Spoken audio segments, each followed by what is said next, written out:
kita dapat nikmat ni tuan-tuan ni, makan itu adalah di mana kenyangnya ataupun nikmat makan itu tuan-tuan. Nikmat pada kenyang ataupun nikmat pada makan itu. Sebab tu kadang-kadang bila kita dah makan, dah kenyang, kita lupa tuan-tuan. Lupakan Allah, kan? Lupa kita nak ingatkan apa dia? Kekuasaan Allah Subhanahu wa taala.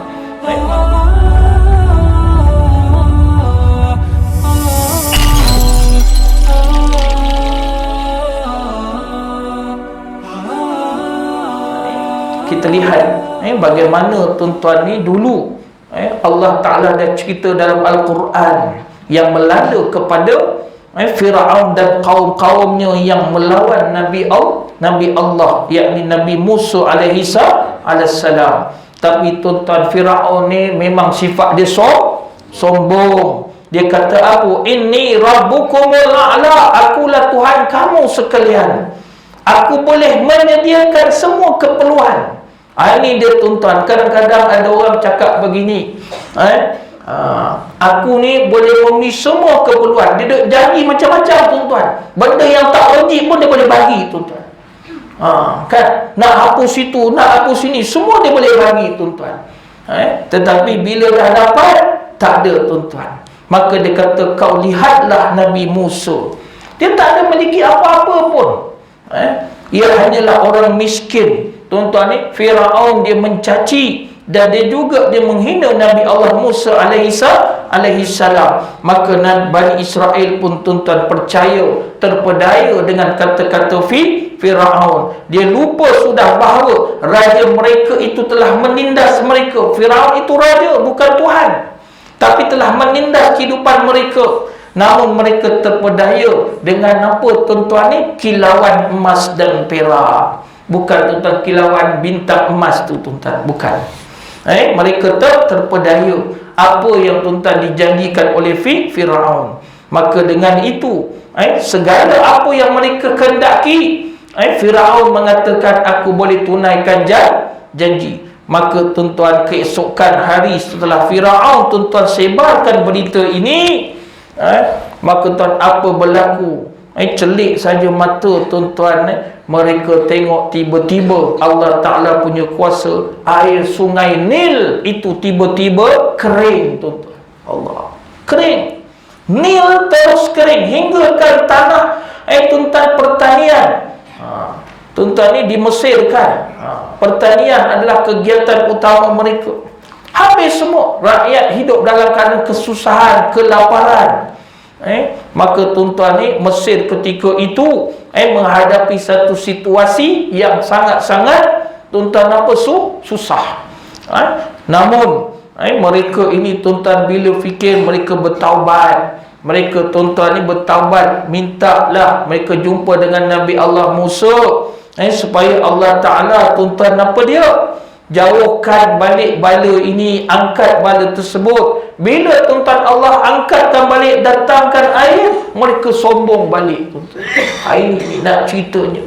Kita dapat nikmat ni tuan-tuan ni, makan itu adalah di mana kenyangnya ataupun nikmat makan itu tuan-tuan. Nikmat pada kenyang ataupun nikmat pada makan itu. Sebab tu kadang-kadang bila kita dah makan, dah kenyang, kita lupa tuan-tuan. Lupakan Allah, kan? Lupa kita nak ingatkan apa dia? Kekuasaan Allah Subhanahu wa taala. Maka tuan Allah pun lanjutkanlah azab. Sampailah tuan-tuan ni, tadi sungai kering, tiba-tiba Allah azabkan penduduk ketika itu dengan datangnya banjir besar. Datang pula banjir. Tadi dah kering kontak, datang pula banjir tuan-tuan. Hingga kan tuan-tuan mereka dah tak mampu lagi hidup dengan banjir tersebut. Mereka datang lagi jumpa dengan Nabi Allah Musa. Wahai Musa, mohonlah untuk kami ni kan kepada Tuhanmu, dengan perantaraan engkau ini. Dia tahu Nabi Musa ni dengan Allah, wa kallama Musa taklima. Nabi Allah Musa ni boleh berbicara dengan Allah secara direct tuan-tuan. Maka dia kata, kalau begitu kau bertaubatlah, kan? Sesungguhnya azab Allah ni kau dah rasa dah pedih, Allah boleh beri lebih pedih daripada itu. Jangan kau lah ikut kepada Firaun itu. Maka tuan-tuan ni, mereka pun akur Nabi Musa tuan-tuan di hadapan mereka mengangkat tangan bermunajat kepada Allah Ta'ala. Allah Ta'ala tuan-tuan terima doa Nabi Allah Musa tanpa ada terhijab. Azab banjir tu pun hilang tuan-tuan. Namun setelah itu mereka ingkar janji lagi. Tengok dalam Al-Quran Allah cerita tuan-tuan, mereka tak nak beriman dengan kenabian Nabi Allah Musa alaihissalam. Lalu Allah turunkan binatang pula. Apa dia? Pertama kali Allah turunkan belalang tuan-tuan. Apa belalang ini? Dia makan hasil tanaman-tanaman yang mereka makan tuan-tuan. Sampaikan tuan-tuan ni, tanaman mereka rosak, akhirnya Allah datangkan pada mereka kebuluran, kelaparan. Itu ada cerita tuan-tuan. Balik pada makan juga kan, nikmat Allah bagi kan pada kita. Mereka tak sedar lagi, kembali balik. Inilah tuan-tuan ni, minta tolongan Musa tapi mereka sombong. Habis azab belalang, Allah datangkan pula apa lagi tuan-tuan? Kutu pula. Habis kutu tuan, Allah datangkan wabak tuan-tuan. Apa dia? Allah datangkan wabak, penyakit, iaitu tuan-tuan ni dihantarnya katak pula tuan-tuan. Ini dia.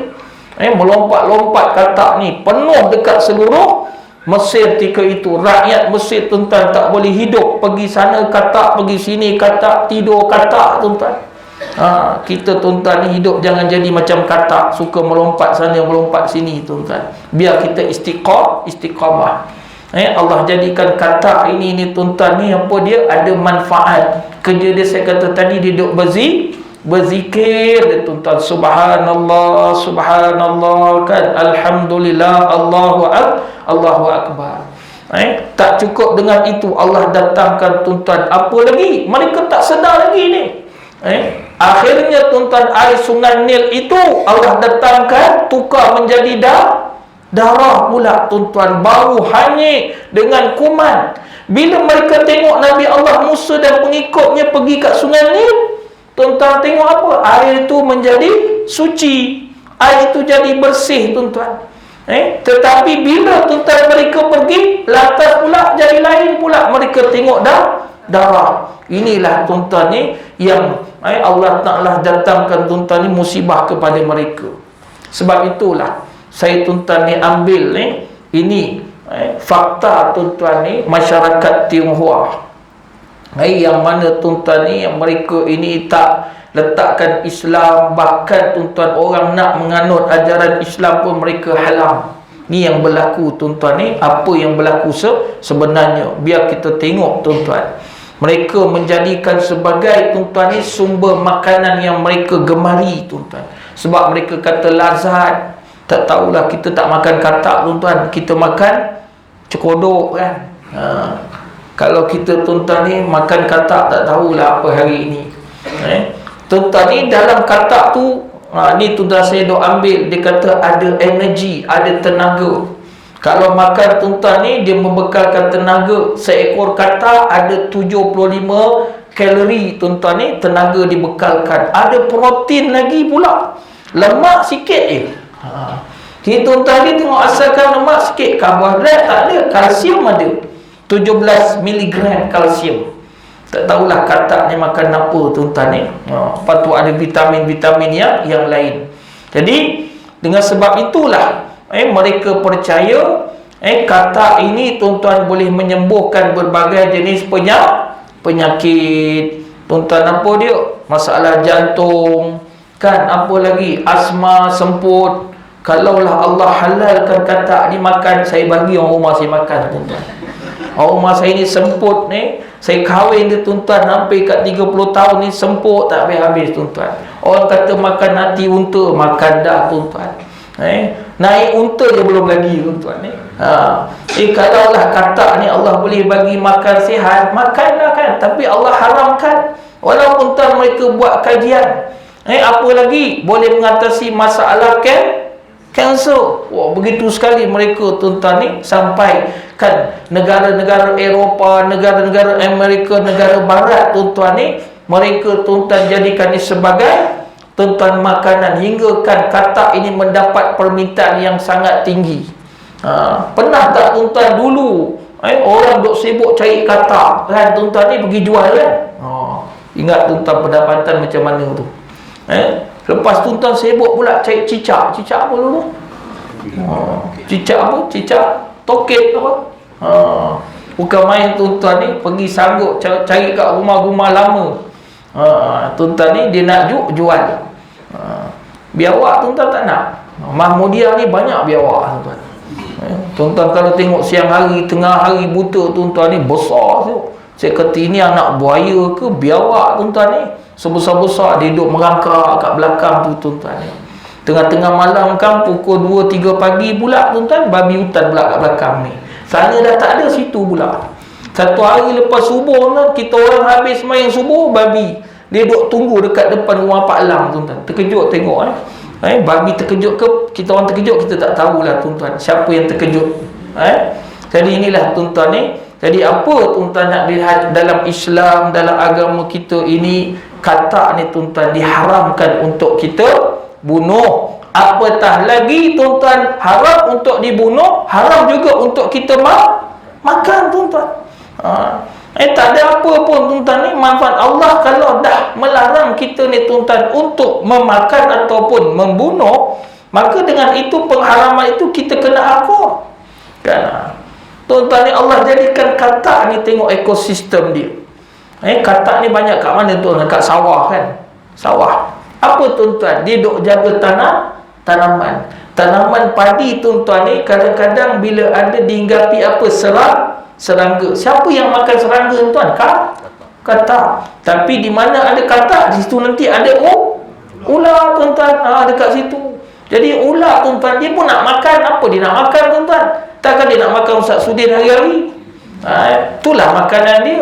Kan kita dah tanya katak kan dia tu. Kenapa kan pendidik kata apa, kau tak makan aku pun tuan ni. Macam-macam lah tuan-tuan ni dia duk jawab kan, menyalahkan orang tuan-tuan. Jadi inilah sebab itulah tuan-tuan saya katakan tadi, apa yang berlaku ini kuman yang sedang merebak tuan-tuan. Allah Ta'ala tuan-tuan letakkan tuan sebagai satu balasan. Balasan tuan-tuan kepada orang-orang yang ingkar. Allah sebutkan mereka ini berdosa, melanggar perintah Allah Subhanahu wa Ta'ala.